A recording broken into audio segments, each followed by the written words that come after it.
You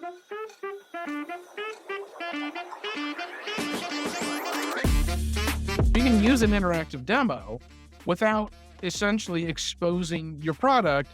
That allows them to try your product easily and help with the sales process. Now they've got some familiarity with it once they do get into it.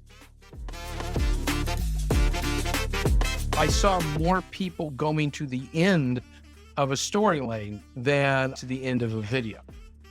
So the completeness of engagement was higher with the interactive demos than the videos.